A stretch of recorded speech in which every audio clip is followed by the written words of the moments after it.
Heading out to some warmer weather, I hope? Yeah. Nice. Well, first stop is Chicago, so that's not going to be warmer. Oh, crap. Yeah, that's not very warm there. No, but from Chicago I head to Bali, so yeah. Whoa, dude. Yeah, Sweet. Yeah, so that'll be a little warmer there, right? Nice. How long are you going to be out in Bali for? Just about a week. Yeah, just we've got some meetings over there with what we do. At the ministry that I work for, where all of the vice presidents are meeting over there to run through some planning stuff for next year, and so yeah. Okay. We all get together once in a while. This time it's in Bali, so that's kind of good. Nice. Yeah. Oh, that's going to be a lot of fun. Yeah, no, for sure. Yeah. It's nice. Definitely. Absolutely. Let's see. It's going to give us a little better direction. Okay. Yeah, that's wonderful. I've never had a chance to actually leave the United States here. Really? And I've always wanted to. Yeah. But I've been 5 miles out. From here? Well, no, from Florida, international waters. So yeah, technically you left. But yeah. It was. Yeah, I got you. Yeah, I'm the chief communications officer for this nonprofit ministry there, and so I do quite a bit of travel. I've been to, I think now I've counted 72 different countries. Oh wow! Yeah. Wow! Yeah. That's super cool. Yeah. So, but I've been doing it my whole life, so it's cumulative, of course. But yeah. Okay. Yeah. So you're fairly used to the crazy schedule, running through the airports and just bouncing one plane to the next. Wow. It's just part of it, Wow. Yeah. So it's something that, even from a very young age, I feel like God's kind of given me the grace to deal with it. It just comes natural. You know what I mean? Like nice. Yeah, I know it is for sure. It seems like some people are equipped with the right tools, in certain jobs. I've spoken with like a bunch of people in the medical field, for instance, and this one lady who was just beginning in like the mental health division of it, or floor, whatever you'd call it. Yeah. And she's telling me stories, and I'm just like, man, I wish I could do that, but I'm not mentally prepared to deal with people like that. Their legs have off, and just like emergency room doctors. Yeah, that's crazy. She was talking about this one patient who wasn't on his meds, and he was literally banging his head into the wall to the door to make it bloody or something. And I'm just like, wow. And I'm like, yeah, but she's got that personality where I'm like, are you able to kind of shut that off? Yeah. And she's like, yeah, I don't bring any of it home. It's a work thing. It's people have to deal with it at work. And I'm like, damn, I wish I could do that. Ain't no way. To shut off the emotional aspect of it, that's difficult. Yeah. So I mean, some people are equipped to be able to handle that. Not me. Yeah, no, I agree. That would not be me, for sure. But traveling too, some people with their just a natural fear of airplanes or things like that, obviously, that's true. That'd kind of be holding them back from any kind of position as such. Yeah, I know.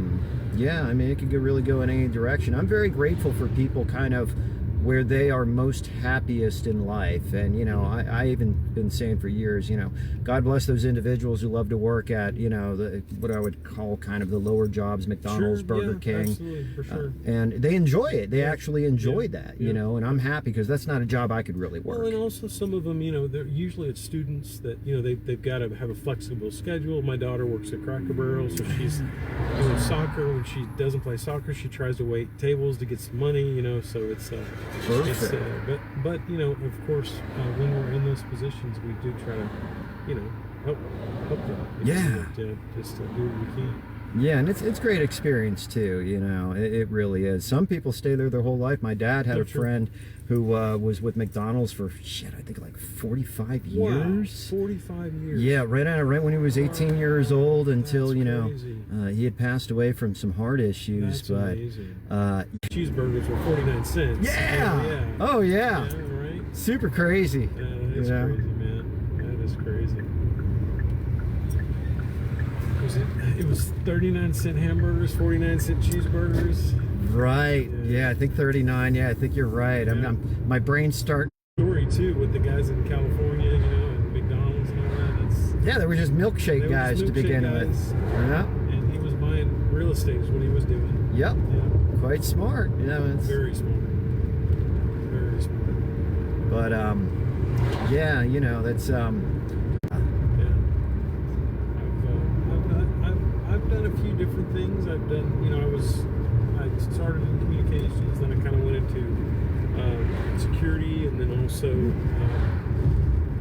went out and got all my like financial investment licenses and did that nice. for about 6 years, and then I felt, you know, I've always had a inclination or a feeling like I should be, you know, doing, I guess you would call it ministry. Okay. You know, full time.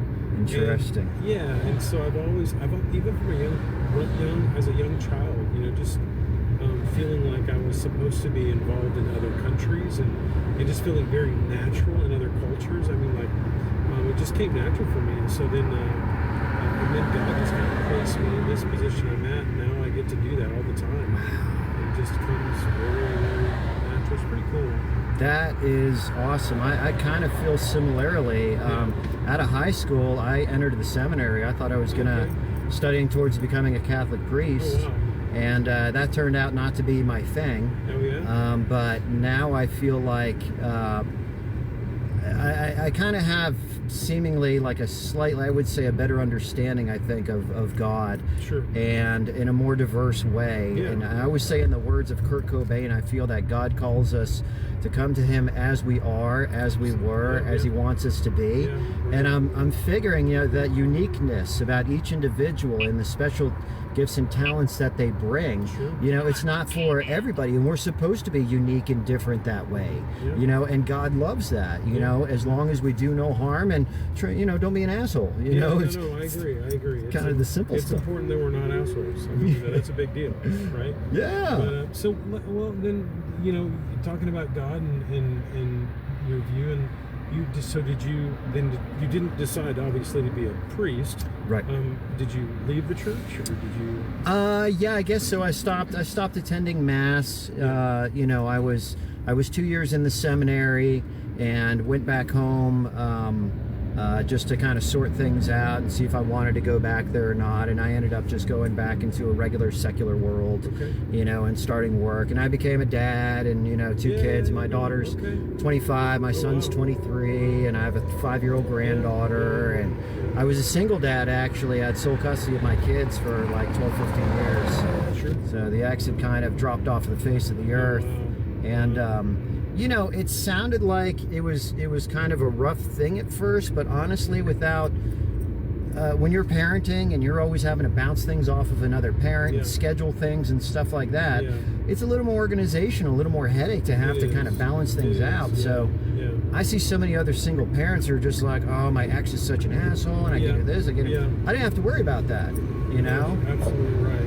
So it was kind of a blessing in disguise, but for my kids, they didn't have a mother, they didn't grow up with a mom, they didn't have the extra support, so I feel bad about that, you know. For sure. There's a, you know, it's catch-22 for sure. And you're, it's difficult for kids in that regard, for any parent not to be there. But at the same time, what you said, where, you know, I mean, you hear just horror stories of parents who are divorced who can't, like, and not just that they can't, but that there's one of them that just is creating issues all the time. Vindictive and jealous, very much. So that can be even worse. Right. Than the other. Yeah. I was never that way. It's not in my spirit to be that way anyways. You know, in the past I was very angry and got vindictive a couple of times, but I would never be that way again. And it's rough when you're going through all that stress and everything to keep your head screwed on straight, especially when your children are in immediate danger. You know, I was picking them up with sunburns, with cigarette burns on them and things like that. The police were involved. I had 5 cops show up at the final divorce hearing on my behalf, including the chief of police.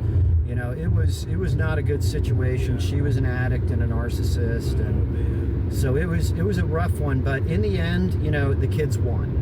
You know, it wasn't about me. You know, I didn't have to put my ex down. I didn't have to do all those things. My kids knew, they lived it. Exactly. You know, they knew. Yep.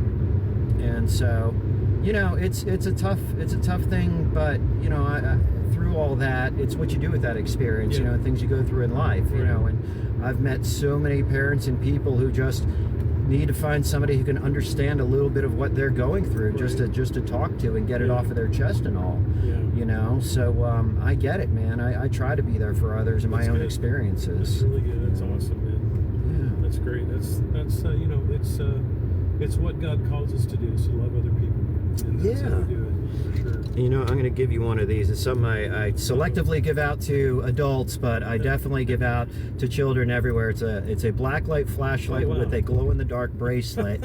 The intention is to be a light in the darkness. That's awesome, man. That's really great. Yeah, do what you want, but that's great. The whole concept behind that, you know. You know who originally said that, right? No. Jesus. Oh, did he? I'm the light of the world. Ah, yes.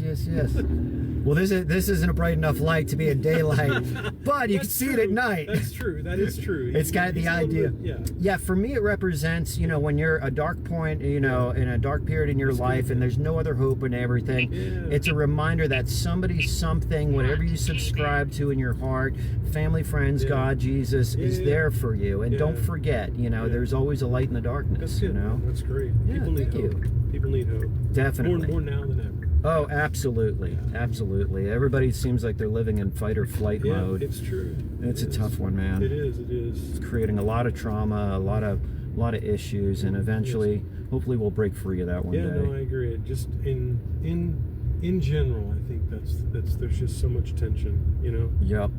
And that's kind of, we created that world. Unfortunately, we live in it. There's, you know, a lot of stress and stuff here that, you know, finances, you know, family, relationships, you know, you name it, and that's the way it is. Yeah, it is. Well, man, thank you for this. Yeah, awesome. my pleasure. That's really cool. I appreciate that. My pleasure. I think this might be my next rider. I don't know.